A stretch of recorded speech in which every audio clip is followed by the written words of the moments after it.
Andan ayttım. Birleşip teke degen darını maktap çıkkan mı diye kanday şunu düşünür altta maalesef kanday. Deme. Hazır Ben bastı degende kimdadan sövmüşsün altta. Birinci men familiyam jönündө айтып берейин, анан кийин теке жөнүндө айтып берейин. Менин фамилиям Текебаев. Атам Чиркеш. Өзүм атым Өмүрбек. 100% кыргызча, арабча эмес, европача эмес, орусча эмес, коммунисттерчесинен да эмес. Советбек деген, Сезбек дегендейчи, Доктурбек дегендей. Накта кыргыз тилинде жазылган. Эми кыргыздар атты бери өзүнүн салты эрежеси болгон. Ниет менен жүргөн. Мисалы мен Өмүрбек атты алып калдым, анткени менден мурун 3 бала өтүп кеткен экен. 50-жылдары балдар көп эле билесиңер. Анан өмүрлүү болсун деп мен атымды Өмүрбек койгом. Энем дагы раматлык. Балдары көп өтө бергенден Чиркеш деп артынан бала алып келсин деп койгон экен, бирок тилеги аткарылбады, жалгыз бала болуп калды. Атам жалгыз эле. Көп айтат эле, жалгыз болбош керек экен, жок дегенде 3 бала болуш керек деп көп айтат эле. Биз 5 бир тууган болдук, 3 эркек, 2 кыз. Кыргыздар мал жандуу калк болгон. Балтабай, Тешебайдан башкадан Жылкыбай, Текебай, Козубай, Арстанбек, Жолборсбек аттарды мындай коюп келишкен да. Бул кыргыздардын маданияты.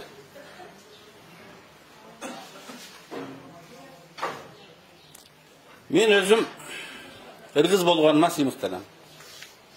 Мен өзүмдүн чоң атам менен Текебай менен сыймыктанам. Анын аты менен сыймыктанам. Башкача болушу мүмкүн эмес.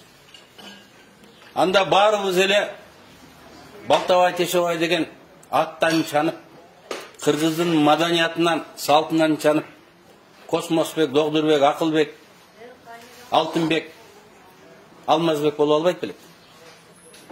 Биз ата бабабызды сыйлаганыбыз үчүн азыр дагы ушундай аттарды балдарыбызга берип келе жатабыз. Мамлекетти жетектеп жүргөн эле кишилердин бири 10-жылдардан кийин жанында сүйлөгөн адамдардын Өмүрбек Чиркеш десе, сен аны Өмүрбек Чиркеш дебе, аны Теке де деп мамлекетти жетектеп жүргөн адам айланасындагыларды мени Теке деп тергеткен. Теке деп тергеткен. Анын колунан жем жеген журналисттерге, блогерлерге ушун Теке деп жаз деген.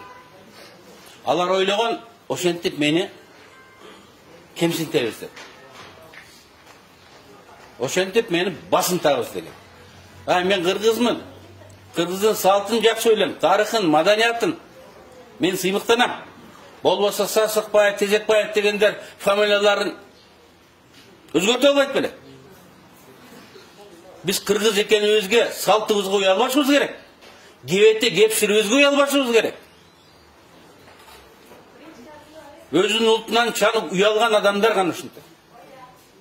Ким Теке деп мени кемсинткиси келгендер, бул кыргыздын чанып, кыргыз экенинен уялган намысы жоктор. Булар маңкуттар. Мен ушундай жиним келди, бир күнү аялыма айттым, мен фамилиямды өзгөртөм дедим. Өмүрбек Теке болуп алам дедим. Мага жагат, мисалы, кыска Теке. Анан кеңешип көрсөм айттым, сен артист болсоң, жаш болсоң өзгөртүп алсаң болот элем, сен сахсачысың, образ деген 10 жылдар калыптанат. Бүгүн эле сен Теке деп элем да сахнага Теке. Кандай болосуң деп, анан мени айнытышты. Амантур, мен уулум, туруп койчу. Мени коштур.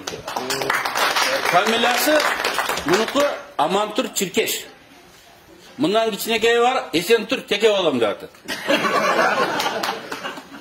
Бұл бізде ешкім басынтып қордай албайды. Біз чиркеш болғанына, теке болғанымызға сыймықтанабыз. Эм үшін чиркеш? Мынау госсекретар болды. Көз ачықтар жөнінде кітеп статья жазып жүрген, мақала жазып жүрген Абыкеев госсекретар болды. Садыр ошо кыргыздын салт санасын билет, идеологиясын көтөрөттү, ошол жерге алып келди. 20 жылы мен президентке койгом. 40 жашта болчумун, Аскар Акаевке каршы. Мен бардык жерде ошонун ичинде Алабыкада уткам.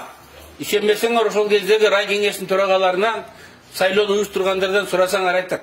Уткан деп. Мурунку адамдар билесиңер да. Ошондо бұл Атамбаевка болушуп мени шылдыңдап жазган.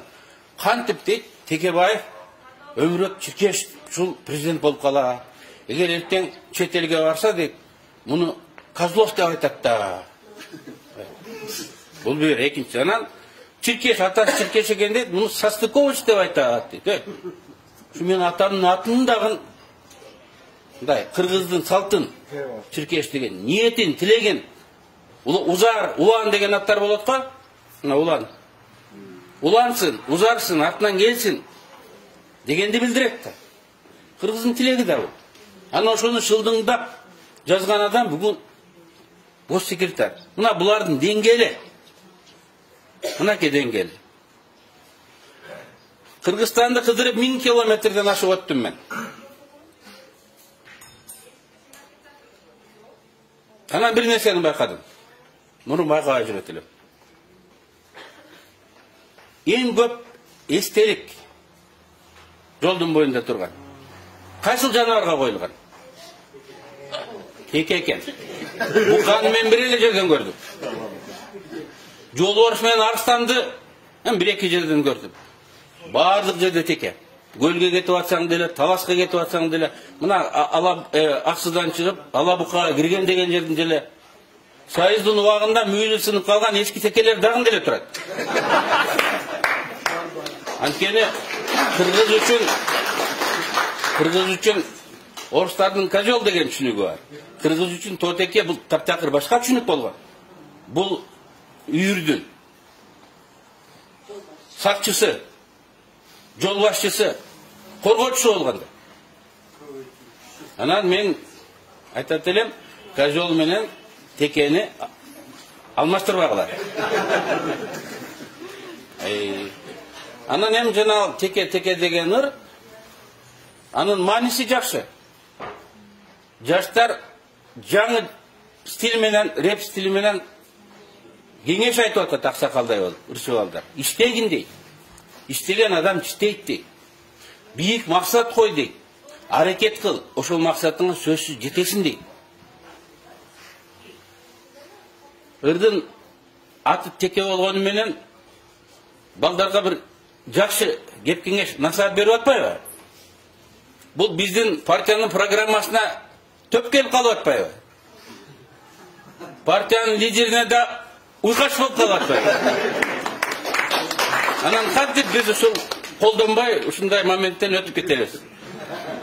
Мен ойлойм, тиги шайлоочулар сиздер туура түшүнөт деп.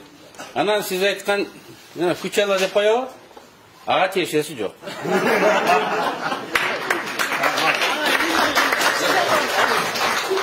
Азыр уруксат берсеңиздер, мен да кошумчалап коеюнчу. Чындап эле ушул сөздү мамлекеттин биринчи адамдын оозунан укканда негатив ушундай терс мааниде айтканда мен таң калдым. Ушундай биринчи адамдар элге чыгып ушундай айта берет экен да депчи. Анан сиздерге Афлатун тоосу жакын, билесиздер. Кожо жаштын окуясын билесиздер. Теке деген ыйык жаныбар кыргыздар үчүн.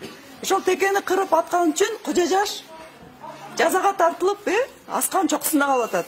Анан мен өзүм профессормун. Жүздөгөн студенттерге сабак берем. Мектептер менен иштейм. Анан мен акырын сурамжылоо жүргүздүм. Жаштардын арасында ушул сөз көп колдонуп баштады да акыркы мезгилдерде. Анан кыздардан өзүнчө, жигиттерден өзүнчө ушуну кандай маанайда колдонуп атасыңар депчи. Десем, көрсө жигиттер айтты мага. Кой коюп баскан, татнака кийинген кыздарды, теке деп коюшат экен. мына менин сурамчылыгым жыйынтыгы. Мен жазып койгом муну. Бир макала кылып жарыялайм мен. Анан кыздардан өзүнчө сурадым. А эмнеге силер теке деп колдонуп койсуң да? Силер кандай колдоносуңарсы? Татынакай жигиттер болот го. Өзүнө ишенген, баскан турган тың жигиттерди. Охо, теке экен деп. Анан Бекчора текеден ырк чыгарды. Ошон үчүн мунун аябай жакшы жагы көп.